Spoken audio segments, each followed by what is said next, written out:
Bienvenue dans cette nouvelle édition du 12-15. Voici les titres de l'actualité. Remaniement ministériel aux Comores, 3 nouveaux entrants, notamment Fatma Rachid Baraka, unique femme au sein de ce gouvernement, fait son entrée au ministère de la Santé. Crise au sein de la Commission électorale nationale indépendante guinéenne. À l'origine, un désaccord autour de la répartition du budget alloué à cette institution. Quelles sont les solutions préconisées pour en sortir? Éléments de réponse dans cette édition. Et puis au Rwanda, le candidat du Parti démocratique vert du Rwanda, Frank Habineza, poursuit sa campagne pour l'élection présidentielle du 4 août 2017. Pour son 3e jour de campagne, il s'est rendu dans l'est du pays. La rumeur circulait depuis des semaines et c'est désormais officiel. Un remaniement ministériel a été opéré aux Comores ce lundi 17 juillet. Ce nouveau gouvernement de 14 membres laisse place à une équipe moins dissonante autour du chef de l'État, Azali Assoumani. On remarque notamment l'arrivée de 3 nouveaux entrants, Souef Mohamed Elamine au ministère des Affaires étrangères, Fatma Rachid Baraka au ministère de la Santé et Salim Mahamoud est nommé ministre de la Jeunesse et des Sports. Notons que ces 3 ministères étaient précédemment détenus par des ministres du parti Djoua, avec qui le président avait fait alliance. Le journaliste comorien Mohamed Inoussa nous fait le point sur la situation. On l'écoute. Le président Azali voulait rompre avec Djoua, bon, ça se confirme, mais par contre il voulait élargir, il voulait faire une ouverture envers une partie de l'opposition. Ce que a refusé le parti présidentiel, en tout cas les barons du parti présidentiel qui se sont opposés à cette ouverture. Il y a eu des passes d'armes entre les deux partis ces derniers temps et ça s'est accentué surtout suite à la rupture des relations diplomatiques avec le Qatar. Le Djoua qui ne voyait pas de très bon œil cette rupture des relations avec Doha a émis des critiques ouvertement envers le président, ce que n'a pas apprécié le gouvernement. Changement également dans le commandement de la police nationale en République du Congo. Ce lundi 17 juillet, le président Joseph Kabila a nommé à ce poste le général Silvano Kasongo Kitenge. Les remplace ainsi le général Célestin Kanyama, sanctionné par les États-Unis pour son rôle présumé dans une opération de police contre des délinquants entre fin 2013 et début 2014 et en fait une 50aine de morts et une 30aine d'enlèvements selon des ONG. En Guinée, la Commission électorale nationale indépendante est enlisée dans une crise de leadership depuis l'éviction de l'ancien président de la CENI et la nomination de son successeur. L'institution est censée organiser les prochaines élections et notamment la présidentielle en 2020. En guise de solution, certains acteurs préconisent une dissolution de l'institution. Reportage notre correspondant Emmanuel Milimono. Depuis la destitution de son président le 4 juillet 2017, la Commission électorale nationale indépendante de Guinée est au centre des débats. Certains acteurs de la société civile militent pour la dissolution de l'institution, alors que d'autres préconisent un règlement du conflit. C'est une loi qui régit le fonctionnement de la CENI. Si cette loi, une de ses dispositions est violée par une ou l'autre partie, mais c'est à la justice de donner son avis. Le départ de tous les commissaires de la CENI veut dire qu'il n'y aura pas d'élection en 2017. Or, nous voulons bien sûr que les élections aient lieu. La crise est née d'une supposée gestion opaque des biens financiers de la CENI par son président Bakary Fofana. Les 18 commissaires qui l'accusent de mauvaise gestion ont voté en plénière sa destitution, plongeant ainsi l'institution dans une crise de leadership.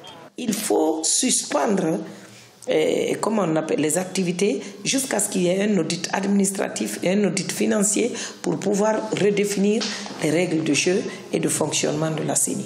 Nous n'avons pas encore trouvé les hommes qui ont suffisamment conscience de leur rôle, de leurs responsabilités et qui soient intimement engagés à les jouer de manière impartiale, de manière indépendante. Cette crise intervient à quelques mois de l'organisation des élections locales prévues initialement pour la fin de l'année 2017. Un calendrier difficile à respecter au vu des difficultés successives liées à des aspects tant politiques, financiers que administratifs. Poursuite de la campagne électorale pour la présidentielle d'août 2017 au Rwanda. Pour son 3e jour de campagne, Frank Habineza, candidat du Parti démocratique vert du Rwanda, s'est rendu à l'est du pays. Il n'a pu tenir qu'un seul de ces 2 meetings qui étaient prévus ce lundi 17 juillet. Reportage notre correspondant Oliva Diakotan. Le premier meeting de la journée du 17 juillet 2017 des écologistes du Rwanda, prévu dans le district de Nyagatare à environ 4 heures de route de Kigali, n'a pas eu lieu. En cause, un conflit entre les autorités locales et les responsables du Parti démocratique vert du Rwanda sur le lieu approprié pour le meeting. Les deux partis se rejettent la responsabilité. Quand nous sommes arrivés, on a remarqué que l'endroit que les autorités locales ont homologué pour notre meeting est un cimetière, comme vous le voyez. Si ces actes de sabotage continuent, cela va clairement montrer que notre droit de faire librement campagne n'est pas respecté.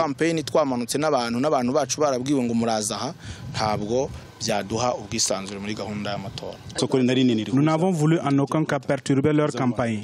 Ils ont choisi des endroits à proximité des écoles et des marchés. Or, la loi interdit tout rassemblement politique non loin de ces lieux. Le deuxième et dernier meeting du jour s'est déroulé à Gatsibo, un district de l'Est situé à 3 heures de route de Kigali. Ici, le candidat Frank Habineza a promis surtout la sécurité alimentaire. Chaque année, la famine touche votre région et vous êtes obligé d'aller en Ouganda pour survivre. J'ai la solution pour vous. Nous allons faciliter les techniques d'irrigation dans votre zone et vos productions agricoles seront abondantes. Le Parti démocratique vert du Rwanda est l'une des jeunes formations politiques du pays des 1000 collines, car ce parti a vu le jour en 2013. C'est donc une première échéance électorale que Frank Habineza et les écologistes vont négocier le 4 août 2017 lors de la présidentielle. Un véritable test avant les législatives de 2018. Le conseil d'administration de la Banque africaine de développement a accordé le 14 juillet un prêt de 200 millions de dollars au Maroc. Ces fonds ont été octroyés pour la première phase du programme d'appui à l'accélération de l'industrialisation. Ils devraient servir à l'amélioration du climat des affaires et à la dynamisation des exportations. Ibrahima Djoumaba. Le plan d'industrialisation du Maroc vient d'avoir un soutien important. Le conseil d'administration de la Banque africaine de développement a donné son accord mi-juillet pour octroyer 200 millions de dollars au développement de l'industrie marocaine. Au même moment, le groupe de la Banque centrale populaire a bénéficié d'un accord de participation au risque d'un montant de 50 millions de dollars. Un portefeuille de transactions à concurrence de 100 millions de dollars, soutenant ainsi l'équivalent de 700 millions de dollars en valeur cumulative pour les opérations commerciales intra-africaines pour une période de 3 ans. Le financement destiné à l'industrie ciblera l'amélioration du climat des affaires et la dynamisation des exportations. L'accord avec la Banque centrale populaire vise à appuyer les exportateurs marocains pour favoriser l'intégration régionale, le développement du secteur financier et contribuer à générer des recettes fiscales additionnelles pour les États africains. Dans le contexte actuel, la majorité des banques africaines disposent d'une faible capitalisation, limitant leur capacité à obtenir des lignes de financement auprès des banques internationales. Cette difficulté s'est accentuée avec le durcissement des exigences réglementaires en matière de fonds propres et de conformité, ce qui a conduit les banques internationales à réduire leurs engagements ainsi que le nombre de leurs correspondants en Afrique. Ces partenariats avec la BCP représentent une réponse à cette problématique. Pour rappel, le partenariat entre la Banque africaine de développement et le Maroc compte à ce jour 32 opérations, totalisant 2,3 milliards d'euros d'engagement dans les secteurs des transports, de l'énergie, de l'eau et l'assainissement et de l'agriculture, dont 84% sont dédiés aux infrastructures. L'accord signé avec le groupe de la Banque centrale populaire permettra de répondre à la demande des marchés africains en matière de financement du commerce extérieur dans l'agroalimentaire, la santé, les services ou encore l'industrie. Ce journal a été réalisé par l'ensemble de la rédaction. Merci de votre fidélité. Dans un instant, une nouvelle édition de l'actualité sur Africa 24.